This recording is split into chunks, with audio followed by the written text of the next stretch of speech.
آج کا یہ عظیم الشان اجتماع ہمارے انتہائی مخدوم و محترم بزرگ حضرت اقدس قاری محمد عبداللہ صاحب دامت برکاتہم العالیہ کی اس درسگاہ میں خوش نصیب طلباء کی تقریب دستار بندی کے عنوان سے معنون ہے۔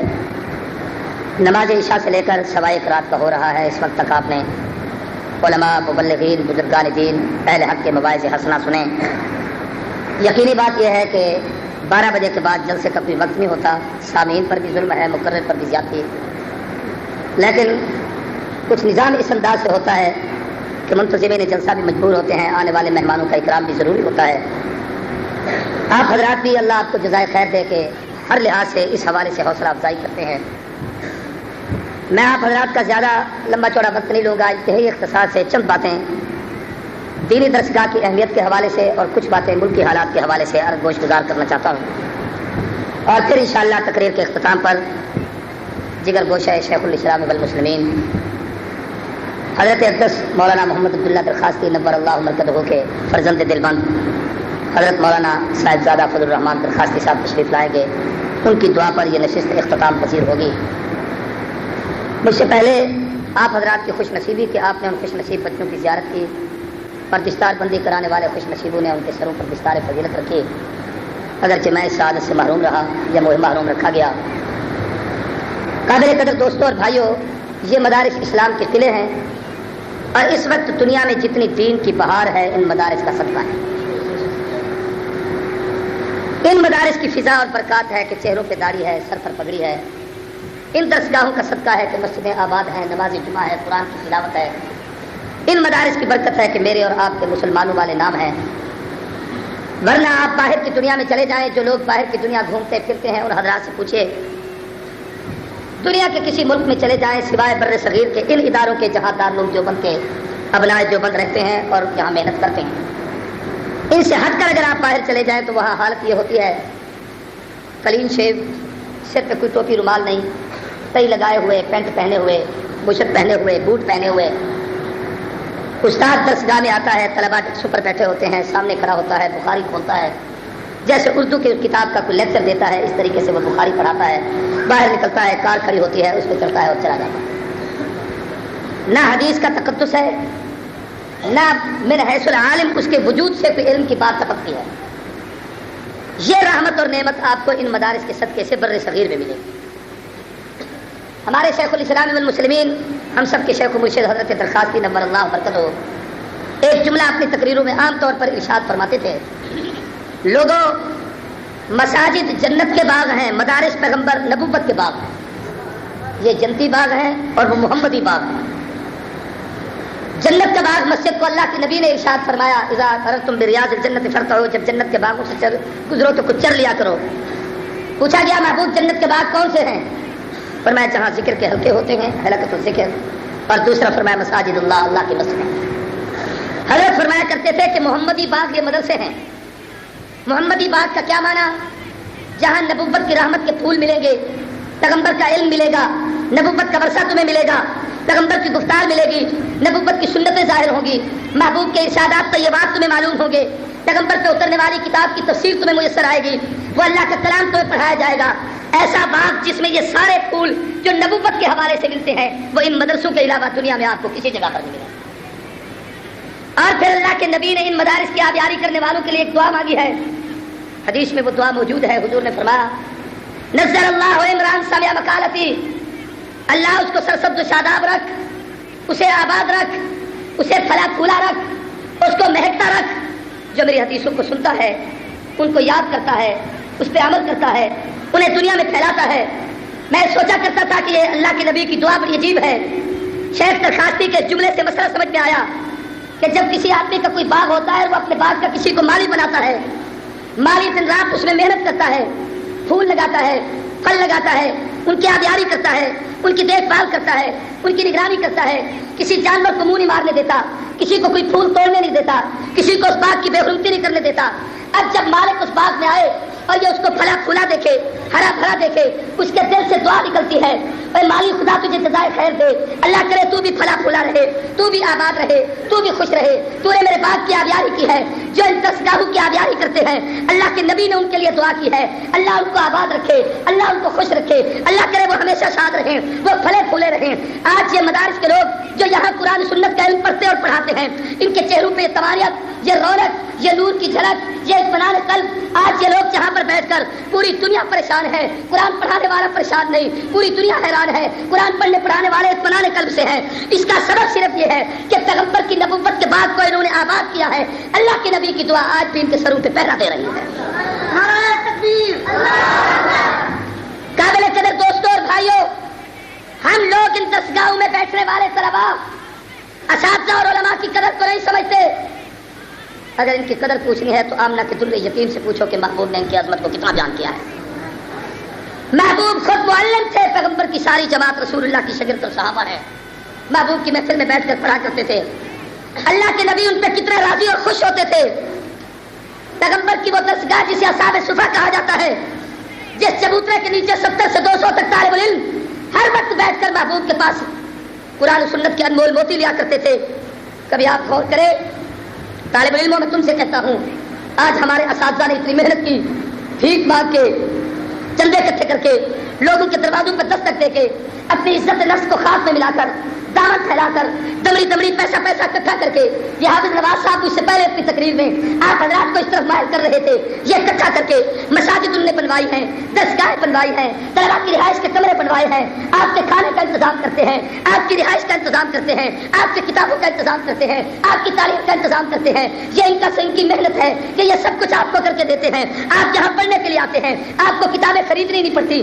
اسکول کے بچہ قیمتی کتاب خریدے تو یہ مفت میں ملتی ہے. وہ اگر کسی دستگاہ میں ٹھہرے وہاں پر باقاعدہ اسے وہاں پیسے جمع کرانے پڑتے ہیں, باقاعدہ فیسیں دینی پڑتی ہے, تمہیں بغیر فیس کے داخلہ ملتا ہے. وہاں پر وہ طالب علم رہے جب تک استاد کو ٹیوشن نہ دے اس کی تعلیم نہیں ہوتی. تمہیں بغیر ٹیوشن کے اللہ کا قرآن بھی پڑھایا جاتا ہے, پیغمبر کی سنت بھی پڑھائی جاتی ہے. میں آج یہ کرنا چاہتا ہوں, اس دور میں دین کی تعلیم اتنی سستی ہے, اتنی عام ہے کہ بغیر مشقت کے حاصل ہوتی ہے. کبھی وہ بھی دور تھا کہ جب محبوب معلم تھے, صحابہ نبوت کے سامنے شاگرد تھے, 70 سے لے کر 200 تک طالب علم پیغمبر کی اس اصحاب صفا کی درسگاہ میں آ کے بیٹھا کرتے تھے, محبوب پڑھاتے تھے.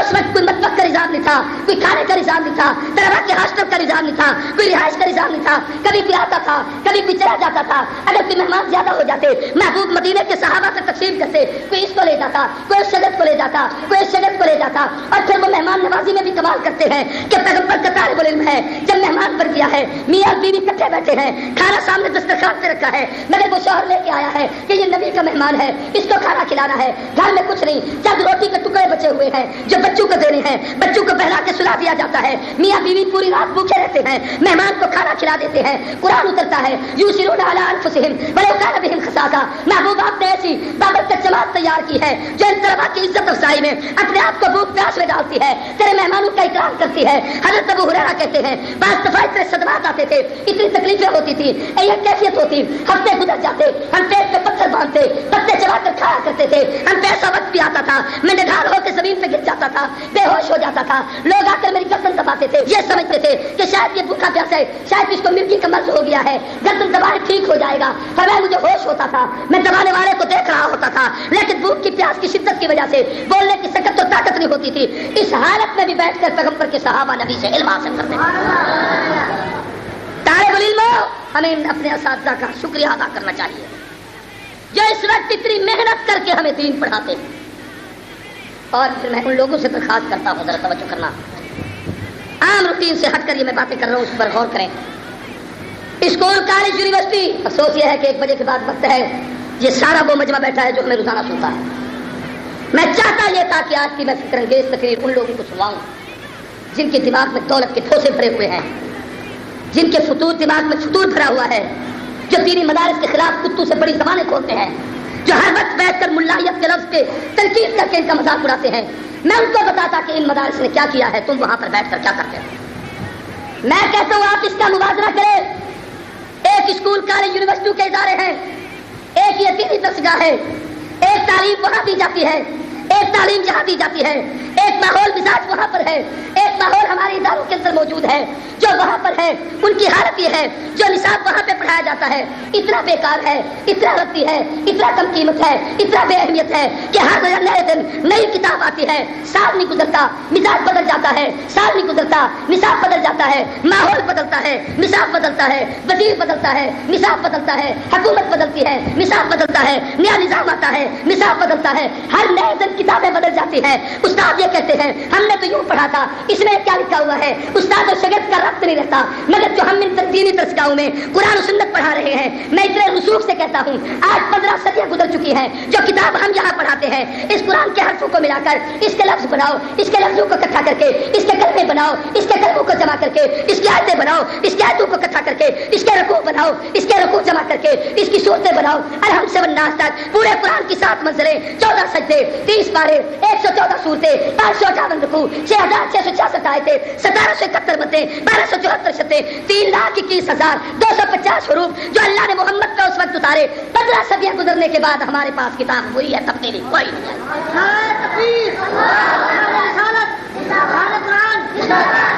تمہارا نصاب روزانہ بدلے، نہ ہم بدلے نہ ہمارا نصاب بدلے۔ یہی وجہ ہے تمہاری تہذیب روزانہ بدلتی ہے، تمہاری شکلیں روزانہ بدلتی ہیں، نئی تہذیب روزانہ دیکھتے ہو۔ کبھی بال رکھنے کی کوئی سکیم ہے، کبھی کپڑے پہننے کا کوئی لباس ہے، ایک دن کچھ ہے دوسرے کے دن کچھ ہے، کبھی کسی پاگل احمد بے وقوف نے پھیرا سا لباس پہن کر ٹی وی پہ اگر چہرہ دکھا دیا ہے، پوری الو قوم بن کر اس کے پیچھے لگ پڑی۔ مدارس کا مزاج 15 صدیوں سے جو ابتدا میں تھا آج تک وہی چلا، نہ ہم بدلے ہیں نہ ہمارا نصاب بدلا۔